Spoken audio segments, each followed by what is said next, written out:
Hello everyone again, and welcome to this particular video. And in here we're going to be exploring the Maxwell distribution of speeds.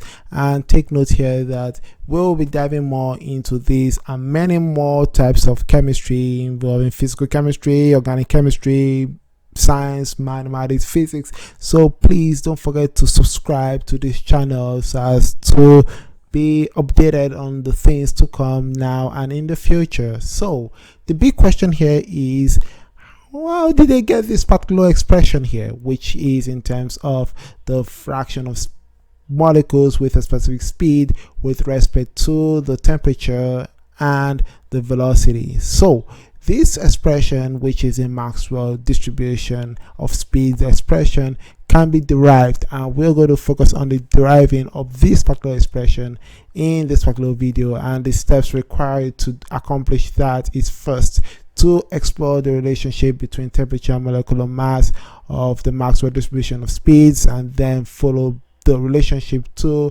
the kinetic energy and the Boltzmann distribution, and then determine the Boltzmann's constant, mainly focusing on the preexponential factor, and then and finally is to generate the Maxwell's distribution of speeds function. So previously we focused on the root mean squared speed, which shows relationship between the temperature and the molecular mass.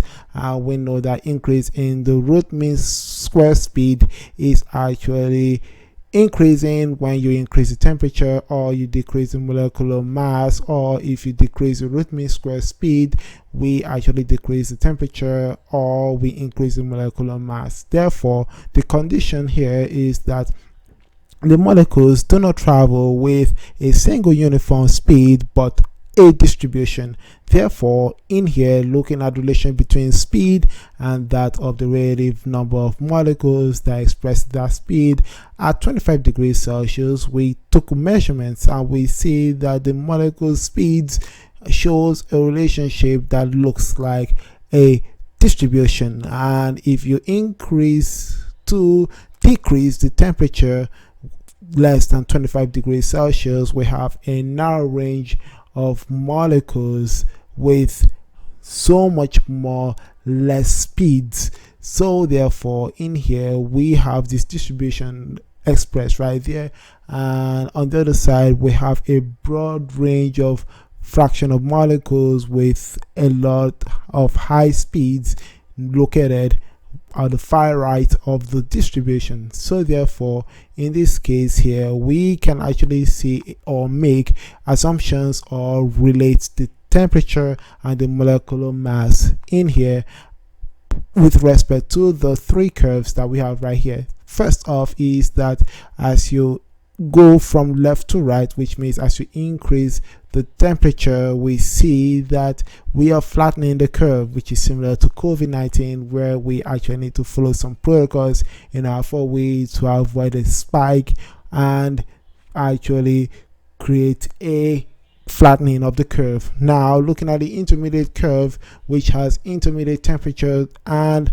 molecular mass, moving into the far left involving the decreasing temperature represented as the orange curve, we have a narrow curve with more molecules moving at lower speeds, and this is accomplished by either decreasing the temperature or increasing the molecular mass. And for an increase in temperature, which is shown by the broadening curve with more molecules moving at faster speed range, we have an increase in temperature or we have a decrease in molecular weight in order for we to achieve that specific curve pattern right there for the purple. So therefore, mathematically, after considering the intermediate temperature or molecule relationship where we have an increase in temperature or decrease in molecular weight for a broader curve to a decrease in temperature and an increase in the molecular mass for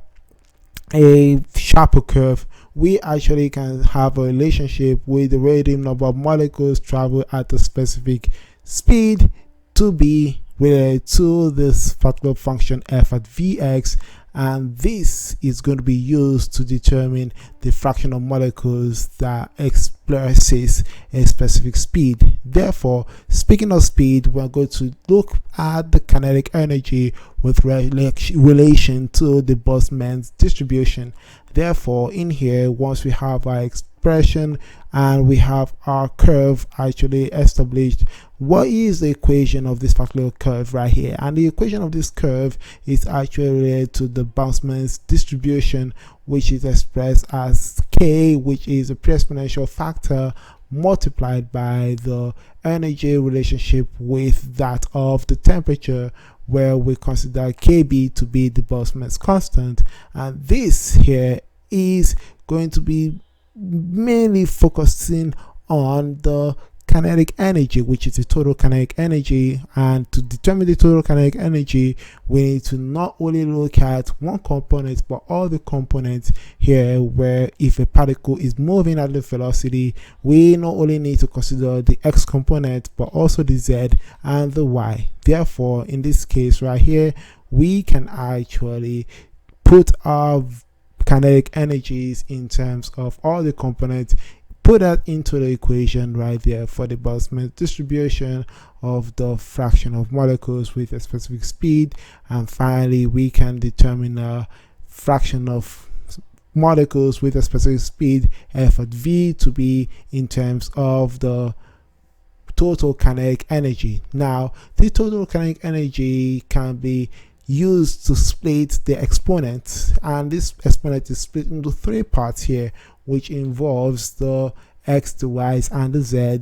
And what we see here is that we can actually focus on just the x component first, which means our pre-exponential factor will be split into three parts, where 1/3 goes to the x component, and we have the remaining part of the exponent in terms of the velocity. Therefore, we also need to take assumptions of the y and the z, which means they also expresses the same f at v's, this time in terms of y and also in terms of z, in terms focusing on the velocity.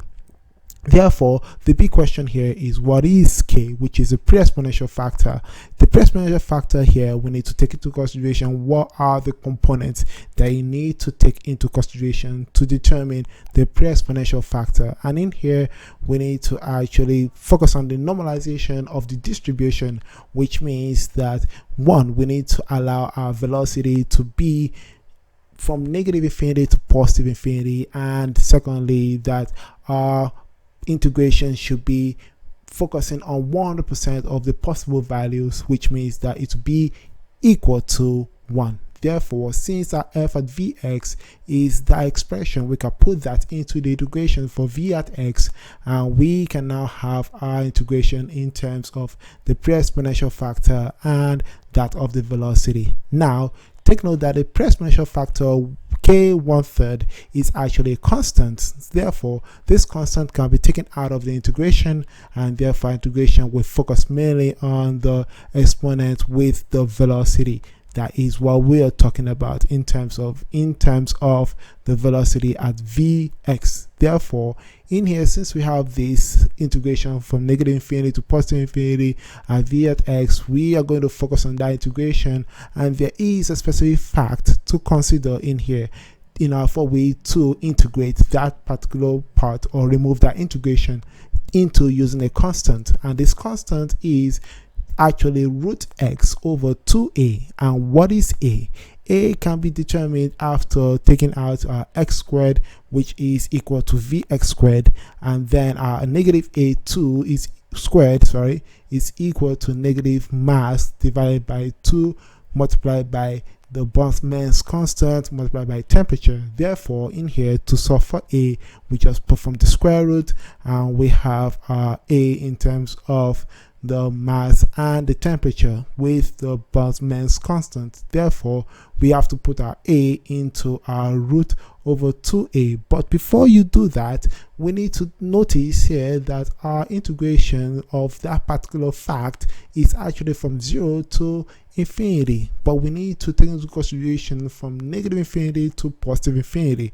Therefore, we need to multiply our root pi over 2a by 2. Reason is because we need to take into consideration the symmetry. Therefore, in here we can actually determine the integration to be equal to 2 times root pi over 2a, which in this case a to be m with respect to that of the temperature and the Boltzmann's constant. Therefore, putting this in here and removing our integration, we can be able to determine what k is after we cancel out the 2's, and then we have our expression for k to be m over 2 pi kbt, or the power of 3 over 2. Therefore, since this is our k value, we can put our k value into our f at vx, and therefore we can be able to determine our f at vx to be not only in terms of the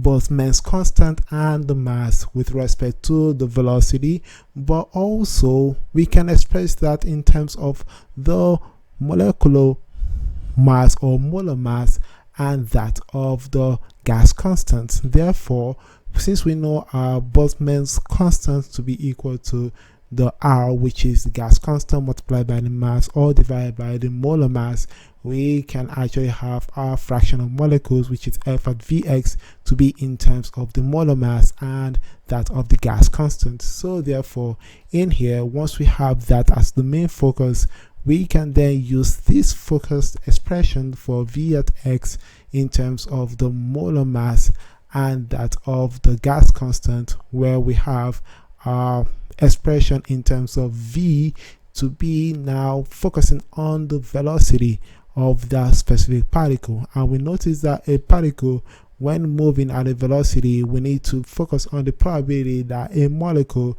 with a velocity v is in the range of v to v plus dv.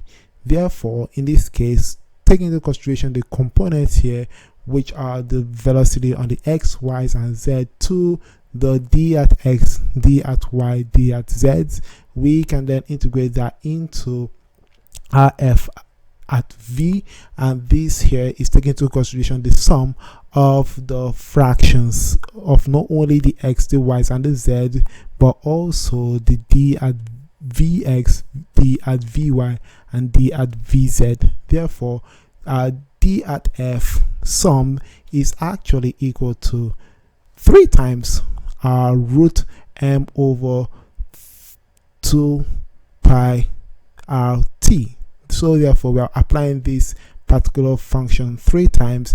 Therefore, 3 over 2 will be the power, and we have our exponent in terms of the velocity, and this here is multiplied by the other component, which involves the sum of those specific volumes in here. So therefore, since we have our velocity magnitude to be the square root of the squares of the components in here, we can actually determine what d at vx, d at vy, d at vz, which is determined to be the probability of velocity in a specific volume, and this here automatically leads us to the motion of that particular circular path created by that velocity vector in a specific 3 dimension, which is replicating a spherical pattern. And this spherical pattern is a shell that actually takes into consideration the radius, which is equal to v, the velocity, and the thickness, which is represented as dv. Therefore, in this case, the volume of the shell is actually equal to the surface area, which is 4 pi v squared, and multiplying that by the thickness, which is dv. Therefore, in this particular case, in conclusion, we can actually simply determine the probability that molecules that have a speed in the range of v to v plus dv is actually f at v dv. Therefore, in this case, f at v dv is actually going to be split into dv, which is the fraction of molecules with that velocity, and dv is the volume of molecules with that velocity. Therefore, splitting those into the sum of the components here, which leaves our fraction of molecules with our velocity in those components to be in terms of the constant, which shows relationship between the molecular or molar mass and that of the gas constant, but also with that of the velocity. We can actually multiply that fraction of molecules with all the components with the the volume of the molecules with the different sum of the components, and this here is equal to that particular surface area multiplied by the thickness. Therefore, this here is all equal to F at V dV, and once the dV cancels out, we actually determine our J.C. Maxwell's equation for the fraction of molecules with a specific speed at a specific temperature to be equal to this particular expression. So that's about it for this particular video, where we're able to follow the necessary important steps in order for we to derive this almighty equation that involves relationship between the molar mass of the gas, which increases as you increase the fraction of molecules, but also this actually decreases the temperature when you increase the fraction of molecules with a specific velocity. So in here, take note here also that once you increase the velocity, you definitely have to increase the temperature in order for you to accomplish that, or decrease the molecular weight in order for you to accomplish that, or vice versa with respect to lowering the speed and looking at the relationship with the molecular or molar mass or the fraction of molecules. So thanks for following me through this long video. Hope you're able to understand this. Please hit the comment down below, let me hear your thoughts and how this is going to be applicable to the root mean square speed and also the mean speed of various gases in the molecular level. So thanks for following me through this, truly appreciate it. Hit the comment down below, let me hear your thoughts. By that way I can talk to you later. Please subscribe. By the way, I can see you all soon. Stay smart and always believe in yourselves.